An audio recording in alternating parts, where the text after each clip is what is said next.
Welcome back to day 21 of the B-Movie Exploitation Challenge. Got in 3 films. Next up is the other side of this double feature of Osario films. This is the Lorelei's Grasp. Now this is an interesting idea of the Spanish director Osario. He's taking Germanic Teutonic mythos, which is the Nibelung mythos, and combining that with Hispanic type scenarios. But what you've got is a wicked immortal queen story. In summary, this combined with this wicked immortal queen is a shapeshifter. She turns into this rubber monster, and emphasize rubber because it's a real cheap rubber outfit she wears.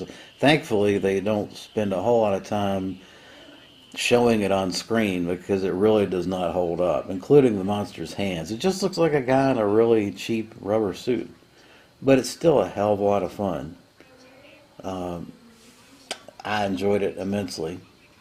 I mean, if you like the Blind Dead series, you like Italian cheesy horror movies, or Spanish for that matter, then you got to check out Osario's films. This one, again, it's an interesting mix of Teutonic myth and witchcraft and monsters in rubber suits. What can I tell you?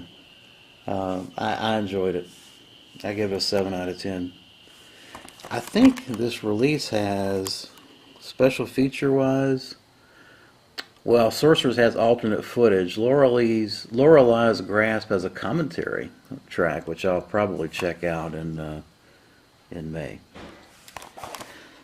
Next up is an umbrella release of a double feature of documentaries. One is the Electric Boogaloo, the story of the Canon Films Rise and Fall, and then Machete Maidens Unleashed, which is a story about documentary on the wild Philippine cinema back in the 60s and 70s.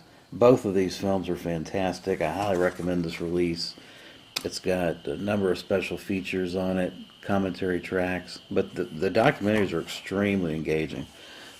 If you like any of the Canon films, you're going to want to check out this Electric Boogaloo.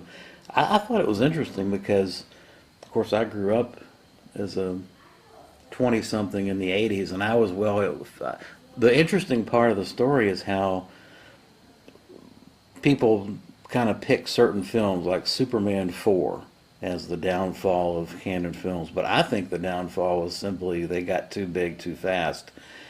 And the guy that orchestrated that was a guy named Michael Milken, who was a junk bond dealer.